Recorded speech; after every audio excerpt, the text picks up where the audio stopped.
শুভ সন্ধ্যা বন্ধুরা। গতদিনের ভিডিওতে আমি কিন্তু মায়াপুর ভ্রমণের বেশ কিছু অংশই তুলে ধরার চেষ্টা করেছিলাম ভিডিওর মাধ্যমে আপনাদের সামনে।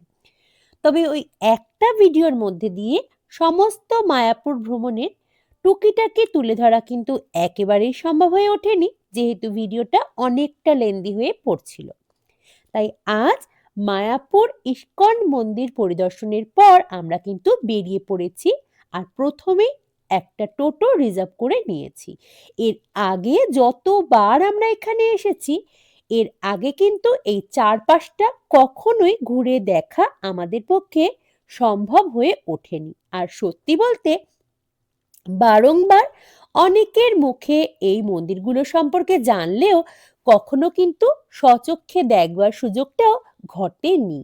তাই আজ মায়াপুর ইস্কন মন্দিরের বাইরে থেকেই আমরা একটা টোটো রিজার্ভ করে নিয়েছি। আর আশেপাশে যে সমস্ত দর্শনীয় স্থানগুলো রয়েছে সেগুলোই কিন্তু ঘুরে দেখব এবার। আর আপনাদের সাথেও সবটা তুলে ধরার চেষ্টা করব। আজ যে সমস্ত স্থানে আমরা ঘুরে দেখব সে সমস্ত তো দেখাবোই আপনাদের। এছাড়াও কিন্তু চলতি পথে বিভিন্ন আকারের ছোট বড় বিভিন্ন দেবদেবতার মন্দিরই মায়াপুরের চতুর্দিকে ছড়িয়ে ছিটিয়ে রয়েছে, যেগুলো দেখে মন কিন্তু আপনা আপনি শান্ত হয়ে যায়। আমরা প্রথমেই একটা মন্দিরের কাছে এসে উপস্থিত হয়েছি, আর সেখানে যাব। প্রথমে বাইরে থেকে দেখিয়ে দিচ্ছি মন্দিরটা। এই মন্দিরটা কিন্তু রাস্তার একেবারে পাশেই অবস্থিত। আর দেখুন, বাইরে থেকে মন্দিরটা রয়েছে কিন্তু ভীষণই সুন্দর। আমাদের মতো অনেক দর্শনার্থী এসেছেন এই মন্দিরগুলো পরিদর্শন করবেন বলে। চলুন এবার মন্দিরটার কাছাকাছি যাওয়া যাক। এবার কিন্তু আমরা খুব কাছাকাছি এসে উপস্থিত হয়েছি। এত ভালো লাগছে দেখতে কাছ থেকে, কি বলবো। আশা করি ভিডিওর মাধ্যমে যারা দেখছেন তারাও নিরাশ হবেন না। তবে দুঃখের বিষয় একটাই, এখানে বড় বড় অক্ষরে লেখা রয়েছে এখানে কিন্তু কোনো প্রকার ফোন কিংবা ক্যামেরা অ্যালাউ নয়। অর্থাৎ মন্দিরে এখানে যে দেব বা দেবী প্রতিমা প্রতিষ্ঠিত রয়েছেন তার কোনোভাবেই ছবি বা ভিডিও করা যাবে না। তাই বাইরে থেকে যতটুকু দেখানো সম্ভব হচ্ছে আমি সেটুকুই তুলে ধরার চেষ্টা করছি আপনাদের সামনে। এর আগে যেহেতু কখনো আসিনি এখানে, তাই বেশ ভালো লাগছে। ওই মন্দিরটা দর্শন করার পর আমরা কিন্তু আবারও বেরিয়ে পড়েছি সামনে আরো যে সমস্ত দর্শনীয় জিনিসগুলো রয়েছে সেই সমস্ত কিছু দেখবার উদ্দেশ্যে। এবার একটা কথা জানিয়ে রাখি আপনাদের, এখানে আজ আমরা যা কিছু পরিদর্শন করতে বেরিয়েছি সেগুলো কি কি, তাদের নাম সম্পর্কে এবং তার সম্পর্কে যেটুকু জানা আমার পক্ষে সম্ভব হয়েছে সেই সম্পর্কে চলুন জানাই আপনাদেরও। এর আগে যদিও বেশ কয়েকবার আমি মায়াপুরে এসেছি, তবে ওই যে ইস্কন মন্দির চত্বর সেখানেই কিন্তু বারংবার ঘুরে বেরিয়ে তারপরে ফিরে গেছি নিজের বাড়ি।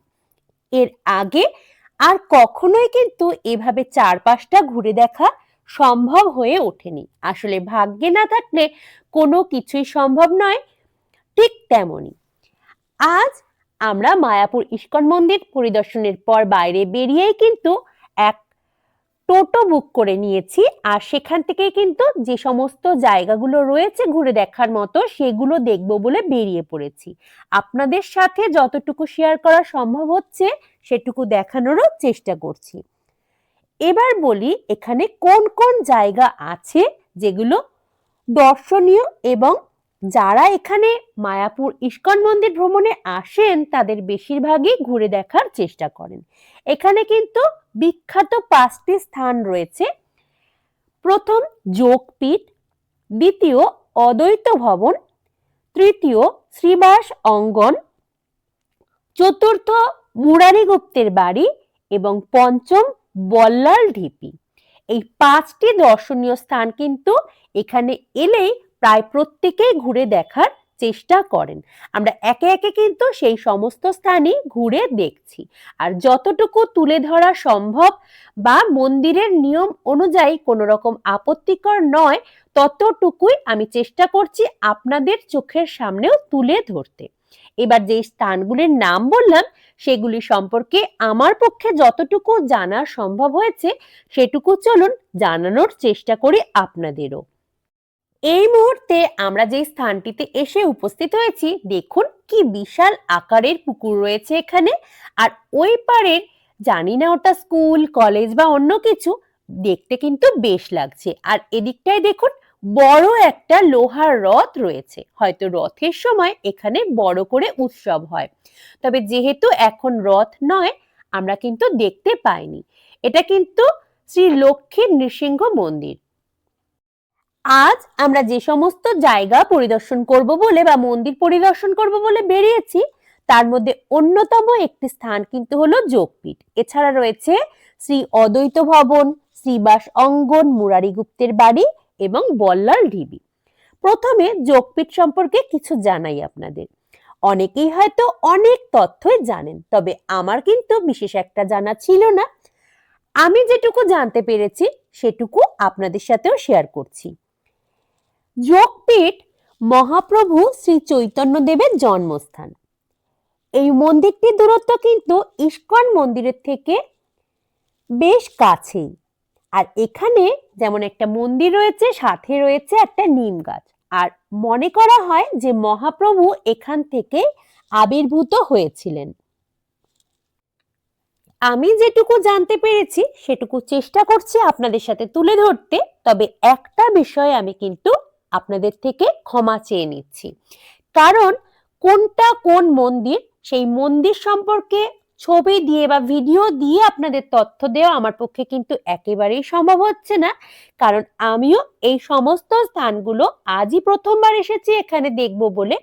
আর অল্প সময়ের মধ্যে সমস্তটা পরিদর্শনের সাথে সাথে ওই সময় ভয়েস ওভার দেওয়া যেহেতু সম্ভব হয়ে ওঠেনি, তাই আমি কিন্তু সেগুলো একেবারে সঠিক তথ্য তুলে ধরতে পারছি না। শুধুমাত্র এটুকুই জানাতে পারছি যে এখানে ঠিক কোন কোন জায়গাগুলো আছে দেখবার মতো। এবার কিন্তু আমরা আরো একটা জায়গায় চলে এসেছি। এখানকার যারা সন্ন্যাসী রয়েছেন তাদের জীবনাবসানের পর কিন্তু এখানেই সমাধিস্থ করে রাখার ব্যবস্থা রয়েছে। এখানে দেখুন কত সমাধি রয়েছে। এই জায়গাটা এতটাই পবিত্র, আমরা কিন্তু প্রায় সন্ধ্যের মুখে এসে পৌঁছেছি এখানে। খুব ভালো লাগছে এখানে এসে। চারপাশে দেখুন অনেক কিন্তু ছোট ছোট মন্দিরের মতো করে তৈরি করা রয়েছে। এখানে কিন্তু এখানকার বিভিন্ন সন্ন্যাসীদের সমাধিস্থ করে রাখা রয়েছে। এখানে যে গাছটি রয়েছে এটাও কিন্তু বহু বছরের পুরনো। কি বিশাল আকারের, আপনারা দেখুন একবার। ভীষণ শান্তিপূর্ণ এই জায়গাটা।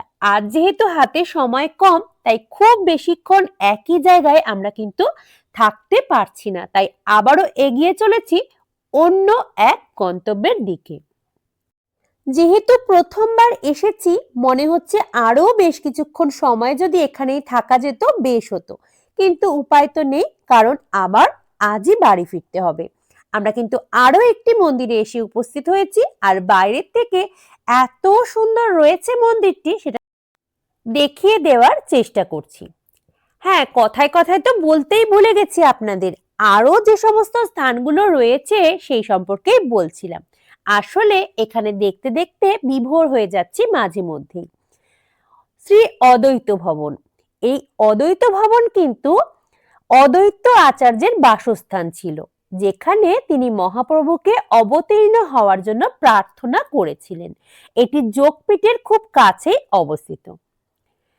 মায়াপুর ইস্কন মন্দির থেকে বেরিয়ে কিন্তু এই মন্দিরগুলোর দূরত্ব খুব বেশি নয়, তবে হেঁটে কোনোভাবেই পৌঁছানো সম্ভব নয়।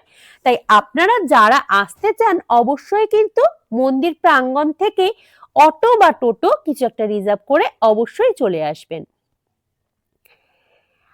আরো একটা স্থান রয়েছে শ্রীবাস অঙ্গন।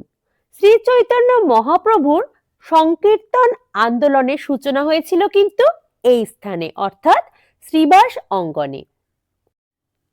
ভক্তদের জন্য এই স্থানটি কিন্তু ভীষণই গুরুত্বপূর্ণ।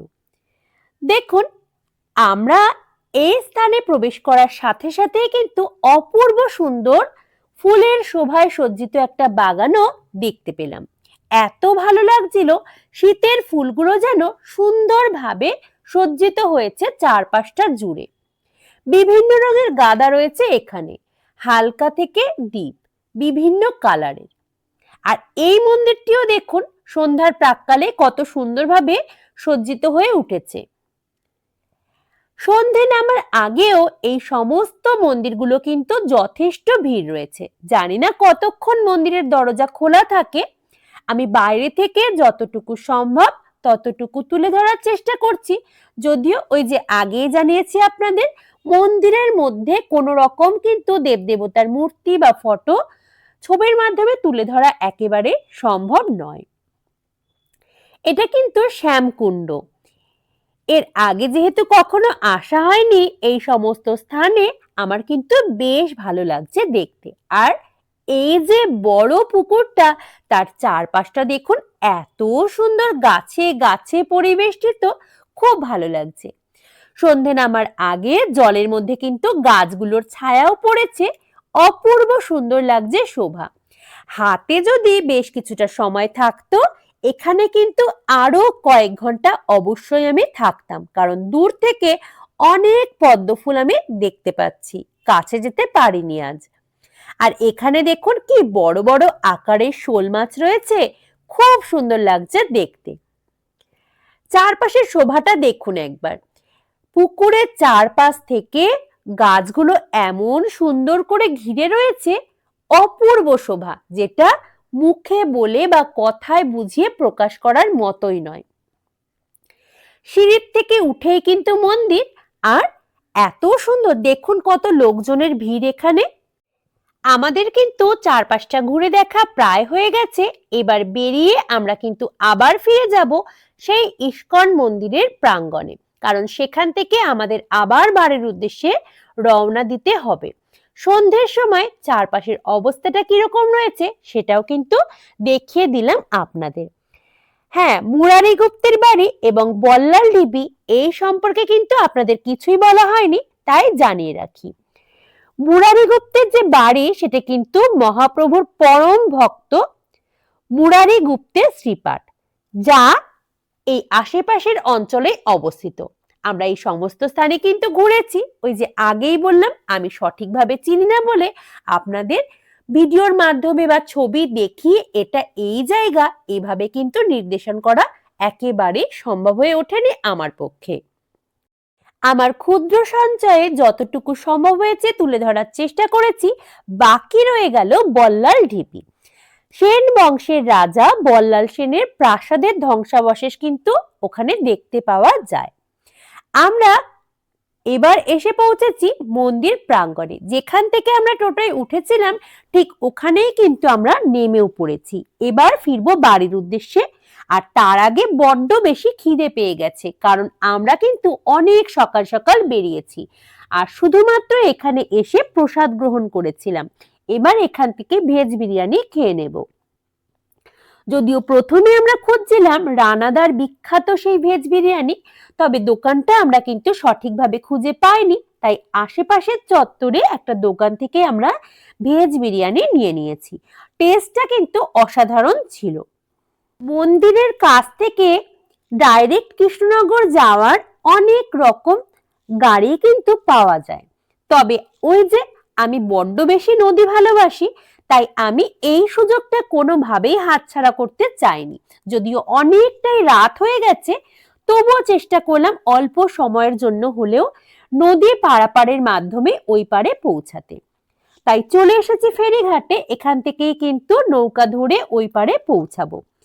আমার কিন্তু বেশ লেগেছে আজ সারাদিন এভাবে মায়াপুরের চতুর্দিকটা ঘুরে দেখতে পেরে। খুব ভালো একটা দিন কাটলো। আশা করছি আপনারা যারা ভিডিওর মাধ্যমে দেখছেন তাদেরও ভালো লেগেছে। আপনারা অনেকেই হয়তো মায়াপুরে এসেছেন। আশেপাশে আমরা যে সমস্ত দর্শনীয় স্থানগুলো ঘুরে দেখলাম সেগুলো হয়তো আপনাদের দেখা। তবে আমি যেহেতু আজই প্রথমবার এসেছি, আমার কিন্তু খুব ভালো লেগেছে। কতটা ভালো লেগেছে সেটা কিন্তু আমি একেবারেই ভাষায় প্রকাশ করে বোঝাতে পারবো না। আমি অপেক্ষায় থাকবো আবারও এই সমস্ত স্থানগুলো আমার জীবন দশায় আরো একবার ঘুরে দেখতে। জানি না ঈশ্বর কি চান, যদি ঈশ্বর চান অবশ্যই সম্ভব। আমি ভীষণভাবে বিশ্বাস করি এটা। আমাদের চারপাশে থাকা একটা গাছের পাতাও যদি নড়ে, সেটা কিন্তু ঈশ্বরের আশীর্বাদ বা ইচ্ছা ছাড়া একেবারে অসম্ভব। তাই যদি উনি চান তাহলে অবশ্যই হয়তো এই জীবন দশাতে আবার ফিরে আসবো এখানে। অপেক্ষায় থাকবো। আমরা আবার চলে এসেছি, আর এবার কিন্তু ধরে নিয়েছি অটো, যাব কৃষ্ণনগর স্টেশন, আর সেখান থেকে ফিরবো বাড়ি।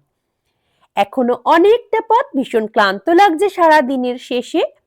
আপনাদের কেমন লাগলো আজকের ভিডিওটা অবশ্যই জানাবেন কমেন্ট করে। যদি ভালো লাগে আমার ভিডিওগুলো তাহলে লাইক করতে ভুলবেন না। যারা প্রথমবার দেখছেন আমার চ্যানেলটিকে, আমি সকলকে অনুরোধ করব সাবস্ক্রাইব করে পাশে থাকবার জন্য। আন্তরিকভাবে ধন্যবাদ জানাই আপনাদের প্রত্যেককে। আপনারা আছেন, আপনাদের লাইক, কমেন্ট এবং আপনাদের সাবস্ক্রিপশনে কিন্তু আমাকে পরবর্তী ভিডিওগুলো তৈরিতে অনেক বেশি উৎসাহিত করে। তাই আপনাদের অনুরোধ করব প্লিজ পাশে থাকবেন আমার। আপনাদের লাইক, আপনাদের কমেন্ট এবং আপনাদের সাবস্ক্রিপশনে কিন্তু আমাকে আগামী পদক্ষেপে এগোতে সাহায্য করবে। আপনাদের আগামীতেও পাশে পাবো এই আশা রেখে আজকের ভিডিওটা এখানে শেষ করছি। দেখা হবে খুব তাড়াতাড়ি।